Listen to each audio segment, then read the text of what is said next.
Une séance de renforcement du dos et des abdos debout, c'est parti. Aujourd'hui, je vous propose une séance de renforcement du dos et des abdos en restant debout avec des pratiques qui vont être et en isométrie, c'est-à-dire en contraction statique, mais également avec des pratiques qui vont être dynamiques, avec un mouvement qui, dans tous les cas, doit être contrôlé pour bien effectuer le mouvement et puis éviter des déplacements qui pourraient être délétères. Bien entendu, mettez un petit pouce pour supporter la chaîne et puis téléchargez dès à présent, si ce n'est déjà fait, un petit guide gratuit qui vous donnera des conseils santé faciles à effectuer dans le descriptif. C'est parti, allons-y. 3 séries d'abdos debout en commençant par des exercices au contrôle facile, c'est-à-dire des exercices statiques en contraction isométrique pour justement être bien placé. Pour commencer, on va commencer par la partie antérieure, la partie abdominale et puis également les obliques. On pense à stabiliser le pied, on peut s'aider d'un support extérieur pour rester bien équilibré et ensuite on vient tout simplement lever le genou au-dessus des hanches et puis essayer de le tracter sans s'avachir. On maintient la position bien ancrée au sol. Bien entendu, la difficulté est fonction de l'équilibre que vous sollicitez. Si vous n'avez pas d'effet trépied, si vous n'avez pas d'aide extérieure, c'est plus difficile. Et puis, c'est fonction aussi de l'élévation du genou. Vous pouvez, si vous voulez tout de suite entamer de la difficulté et développer la jambe pour avoir une jambe presque tendue. Allez, on maintient 10, 9, 8, 7, 6, 5, 4, 3, 2, 1. On se place de l'autre côté. On maintient le genou au-dessus de 90 degrés. On peut développer le pied en fonction de la sollicitation que l'on souhaite. Et on maintient 10, 9, 8, 7, 6, 5, 4, 3, 2, 1. On relâche. On va enchaîner directement avec une position un peu plus que largeur d'épaule. On se penche en avant. Les fesses vont aller en arrière. Le dos est droit, voire légèrement antéversé au niveau du bassin, c'est-à-dire légèrement basculé vers l'avant. Et puis ensuite, on tire les coudes à l'horizontale. On regarde devant soi et on maintient la position. Et donc là, on est en contraction au niveau lombaire, au niveau du dos, des paravertébraux, des érecteurs du rachis. On maintient 10, 9, 8, 7, 6, 5, 4, 3, 2, 1 et on relâche. Allez, deuxième série, on est parti pour un mouvement dynamique où on vient juste frôler le pied au sol et redresser le plus haut possible. On maintient la position, on peut s'aider toujours bien sûr d'une position extérieure, mais l'enjeu c'est d'évoluer fonction de votre niveau, fonction de votre capacité. L'idée c'est d'aller quand même un petit peu à la limite, au seuil de mobilité, au seuil de déséquilibre. Et ensuite on est tonique dans le relevé, mais sans s'avachir, sans mouvement de buste. Le buste ne bouge pas, on est vraiment en position de gainage. Les abdos rentrés, le nombril plaqué au niveau de la colonne, auto-grandi. Et on maintient. Allez, c'est bien. Encore quelques-uns. On en fait entre 10 et 20 en fonction de votre rapidité et de votre capacité. Et on relâche. On enchaîne de l'autre côté. Stabiliser, placement. Et on vient frôler. On peut toucher bien sûr, mais on ne s'appuie pas sur la jambe et on est au-dessus de 90. L'idée, c'est vraiment de bien monter le genou en rentrant bien le ventre. La jambe de sol est toujours légèrement fléchie, on est fier, on sort la partie de la poitrine supérieure, on s'équilibre en écartant les bras, on respire bien sûr, et puis on fait en même temps les abdos mais aussi les fléchisseurs de hanches, donc c'est très bon pour les muscles d'insertion haute au niveau de la cuisse, et on relâche. Bien écarté, un peu plus que largeur d'épaule. Les fesses en arrière fléchies. Cette fois-ci, on va amorcer un pivot et un mouvement d'aller et retour. Et c'est le fait de se pencher en avant qui va engager la musculature. Les mains sur les hanches et ensuite on se redresse. Et lorsqu'on se redresse, c'est les épaules qui vont en arrière. C'est pas les jambes qui poussent. Les jambes ne bougent pas, on est toujours fléchi. Et c'est les épaules qui vont pousser en arrière. Allez, c'est bien. Il y a un mini mouvement du bassin. Mais c'est surtout un effort au niveau scapulaire avec un effort d'antéversion et on sent que du coup on va solliciter la partie bas du dos, paravertébrale lombaire. Et on souffle. Généralement c'est plus facile de souffler dans l'effort qui est le plus important sur le mouvement et l'effort il est dans le redressement, dans la contraction des paravertébraux et de la musculature abdominale dorsale. Allez, c'est bien. Encore 5, 4, 3, 2, on peut se pencher, on est peut-être bien ancré au sol et on relâche. Sur la position qui suit, sur cette troisième série, ensuite, on va toujours être bien ancré au sol Et on va venir se pencher en arrière, pied à plat. Les genoux bien fléchis, donc ça va mettre en tension. Les épaules embarquées en arrière. Attention bien sûr à ne pas tomber, hein, donc c'est vous qui gérez.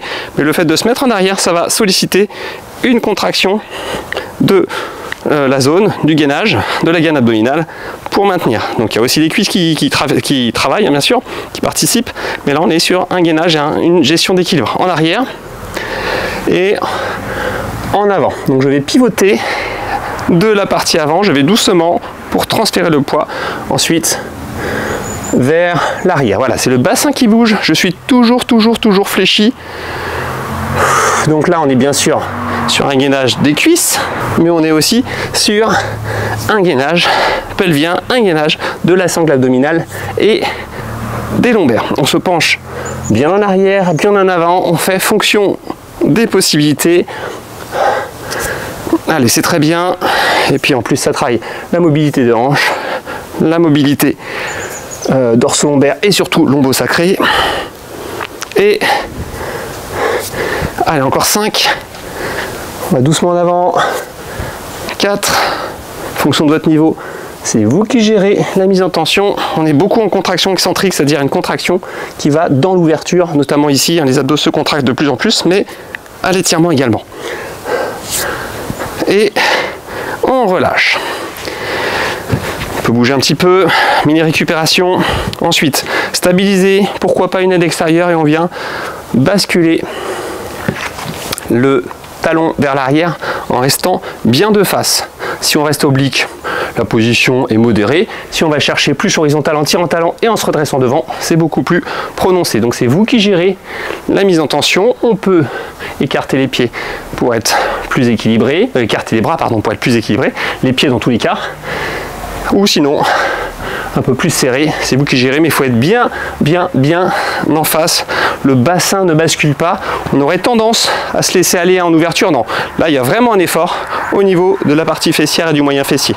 Et on tire le talon, on engage bien, on pense à bien souffler. Alors c'est vrai que debout, le gainage il est rarement isolé, hein, et c'est très bon pour les cuisses, là tout ce qu'on fait. Tirage talon. Vous pouvez vous aider bien sûr d'une chaise, d'un muret, d'un mur. Et on relâche. On passe de l'autre côté, bien ancré au sol. On tire le talon et c'est parti. Allez, on s'applique bien. On pense à bien pivoter autour de la hanche. Hein, c'est la hanche qui est très sollicitée. Les fessiers aussi bien sûr. Et puis la partie lombaire, la partie abdos pour le gainage et le maintien. On va doucement hein, dans tous ces mouvements-là, inutile de se précipiter, on n'est pas dans la vélocité, dans la rapidité, on est vraiment dans le contrôle. Ce n'est pas grave si vous allez plus doucement que moi, et à la limite, quand vous allez doucement, c'est encore plus difficile. Donc c'est vous qui gérez le déséquilibre, c'est vous qui gérez la mise en avant, la mise à l'horizontale, ou en tout cas vers l'horizontale. Si vous vous arrêtez à l'oblique, c'est très bien aussi. Hein. Pensez toujours le grandissement depuis le talon et la tête, le haut du crâne. On pense toujours à souffler.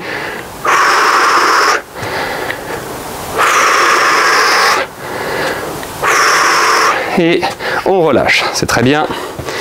Allez, exercice assez connu, un peu plus que largeur d'épaule, les pieds légèrement ouverts pour être bien ancré au sol. On écarte les bras à l'horizontale. On saisit de manière imaginaire un objet, ça peut être une corde par exemple, et ensuite c'est cette corde qui va nous tirer. On va donc effectuer une translation de la partie haute, de la partie scapulaire, de chaque côté, mais sans bouger les genoux, sans bouger les cuisses et sans bouger le bassin. Et donc là, il y a une dissociation certes intéressante au niveau du bassin, mais surtout au niveau abdominal bien sûr, et puis au niveau des obliques. On va doucement et on va loin. Plus vous allez loin, plus ça travaille, cette dissociation et la mise en tension au niveau des obliques, des abdominaux latéraux, le transverse également, hein, le muscle plus profond. Donc là on travaille tout. Soyez vigilants également à toujours rentrer le ventre, mais sans bloquer, toujours avec la respiration qui est continue et maîtrisée. Allez, on pense à bien souffler. On est vigilant sur la position. Vous voyez, il y a vraiment une translation totale. Il y a un ancrage au sol, mais pas d'affaissement au niveau de la partie lombaire.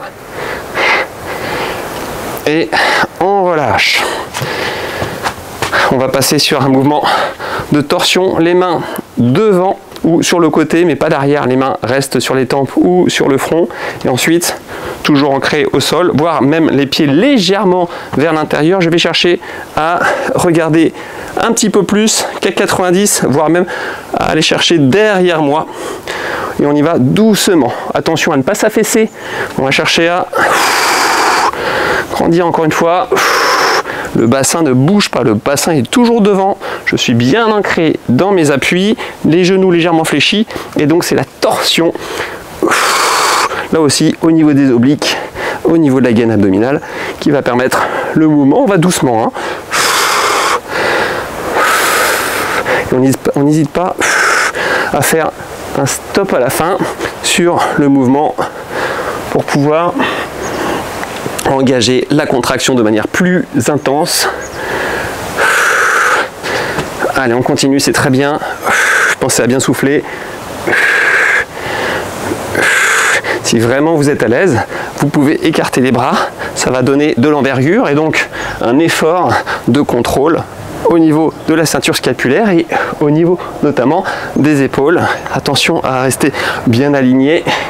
Si c'est vraiment difficile, on peut rester les mains sur les hanches et c'est les coudes qui vont pointer en arrière de chaque côté.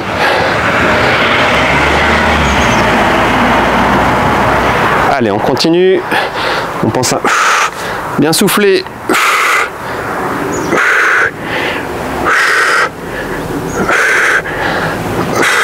Et on relâche.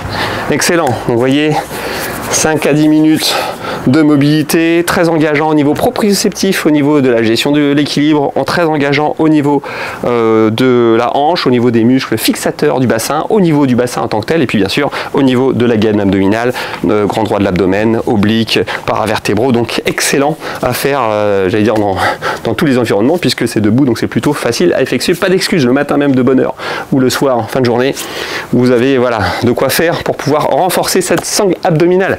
Merci de supporter la chaîne avec un petit pouce, pourquoi pas télécharger un petit guide conseil santé gratuit, et puis bien entendu, bougez-vous, à bientôt.